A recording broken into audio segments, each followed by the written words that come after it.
Alright, so I'm trying a new kind of video today. For a while now, I've been working on customizing, repainting, detailing Hot Wheels cars.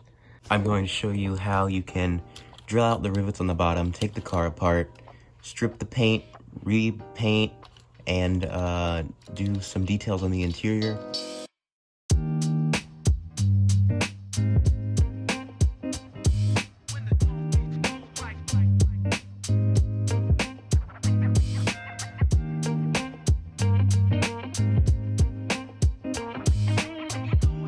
Okay, so here are all the tools you're going to need for taking the car apart. Not a lot, just a basic power drill. The first thing we want to make sure we have is an 1/8 inch drill bit. Definitely make sure you're using a cheap bit because die-cast metal likes to eat these bits up. For torque, I usually like to set it around the 24 mark. You don't need a whole lot of torque, but you do need a lot of speed if you want this to go quickly.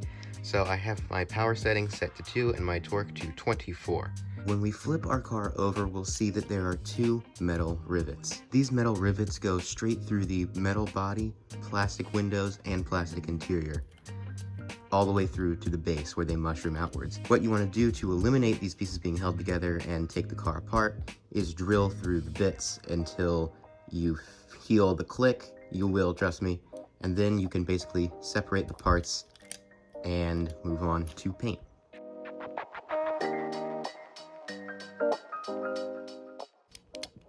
There we go. So now the car is separated.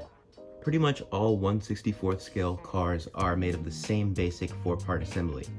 The base and the axles, the interior, the plastic, and the body. The plastic on the inside of this car is riveted to the roof, as well as going over the dashboard only in the windshield. Everywhere else it removes just like any other car. We have to find a way to remove this rivet and get the glass out.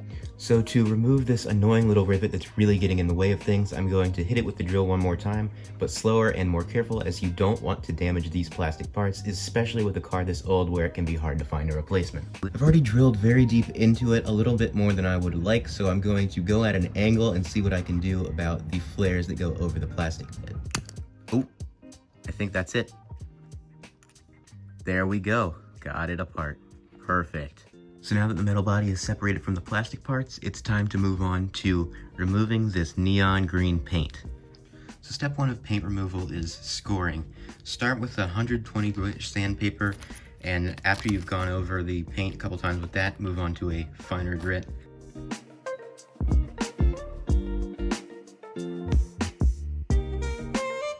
So that should be enough scoring, just enough to make some visible scratches onto the paint. Now it's time to submerge it in our homemade thinner. It should be noted when removing paint this old, it is always a good idea to have a face mask and rubber gloves, as paint this old can sometimes contain lead. You don't want to breathe that in, you don't want that in your system. So in order to make our paint stripper, all you need is some hobby paint remover, an eyedropper, a container with a rubber sealed gasket, and some nail polish. So all you need to do is add just enough nail polish remover that you think will about half submerge the car. That should be pretty good because we can flip the car over later. And just a little tiny bit of paint thinner. Just like so. Now the reason that you want a container with a rubber gasket is because alcohol evaporates very, very quickly.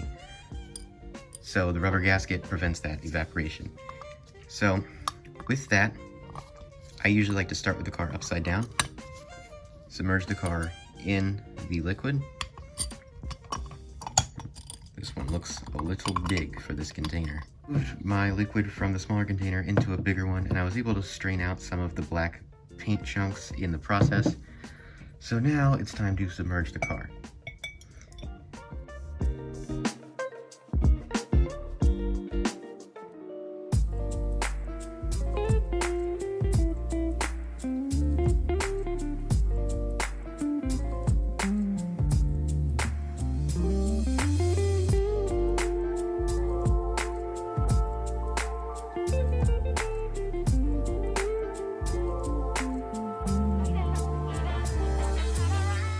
Alright, so while we've got the body soaking in paint thinner, we can work on masking out the interior pieces and preparing them for paint and details.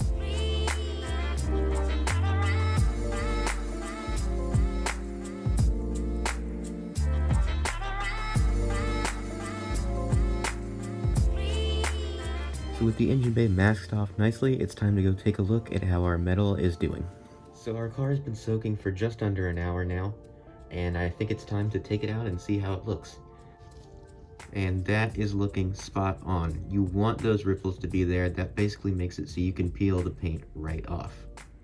Since we see those ripples, it's time that we take just a gift card, something that doesn't really matter, and scrape our paint off.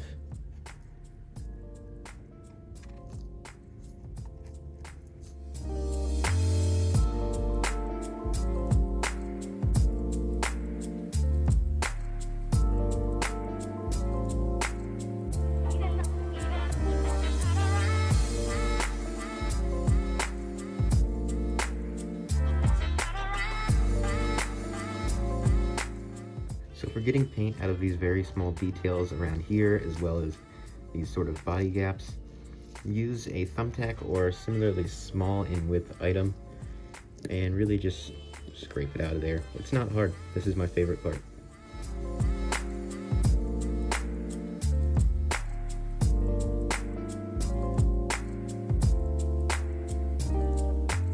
So I was able to scrape away a lot of the paint in the small crevices, but this side hasn't really soaked enough, so I'm going to drop it in that side down this time. So while we wait on the body to soak some more and get the paint off, we can go ahead and get ready to spray paint our interior. I'm going to use basic Ultra Cover Paint Plus Primer by Rust-Oleum, get a good black coat over it, wait on that to settle, and then peel off my engine masking and work on some details.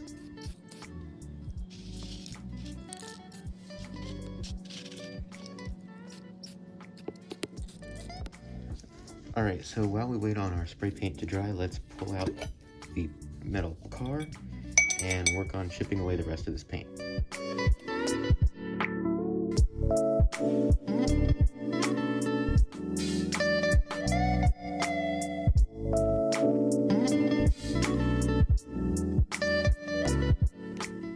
Alright, so after scraping away and removing what was left of the paint for, I'll be honest, a little bit longer than I had hoped, we now have a bare metal Matchbox car in its Zamax skin. Alright, day 2 of the 1991 Matchbox Lamborghini Diablo restoration. It's time to prep the body of the car for paint. The interior has been drying and curing overnight. It feels good to the touch now. You can see we took the masking tape off, which did a great job. There's a little bit of a splotch there, but things happen. So now it's time to mask it off once more and go through with the silver Sharpie or maybe silver paint, haven't quite decided yet.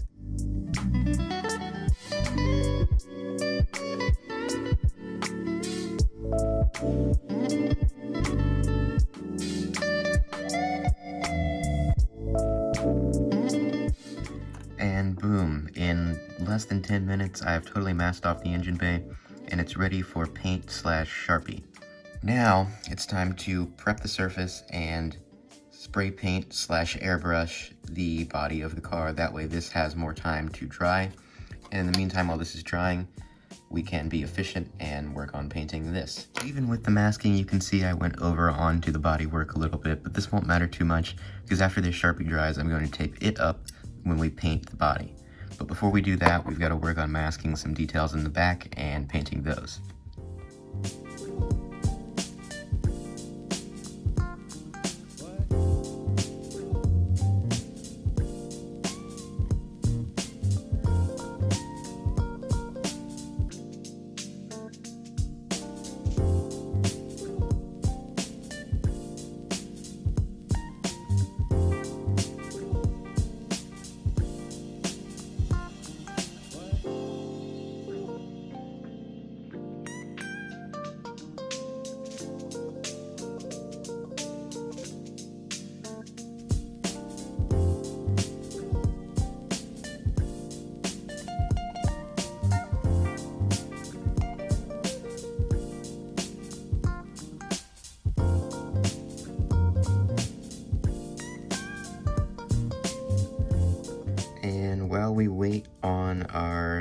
lights on the Diablo to dry, we can work on painting the interior silver. If you don't have a metallic silver paint like this, Silver Sharpie works fine. The paint just tends to kind of seep into cracks and surfaces better.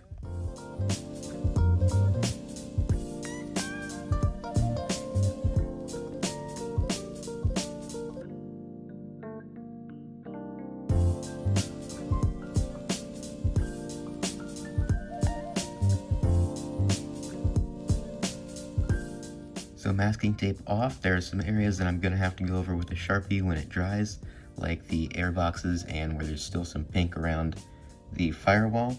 But other than that, it looks pretty good.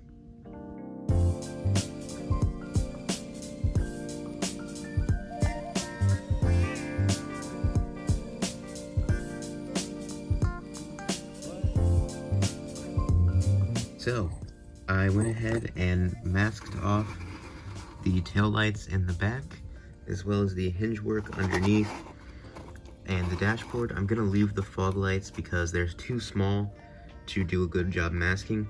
So I'll paint it and then probably mask around them and use a silver Sharpie or maybe just the white paint again.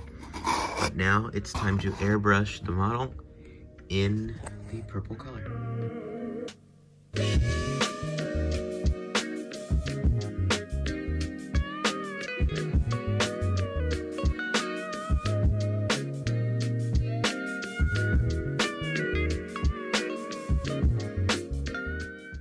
So that's the first and probably only coat of paint on. And look, I mean, the camera doesn't do it justice. Look at the metal flake in that purple paint. Super, super nice.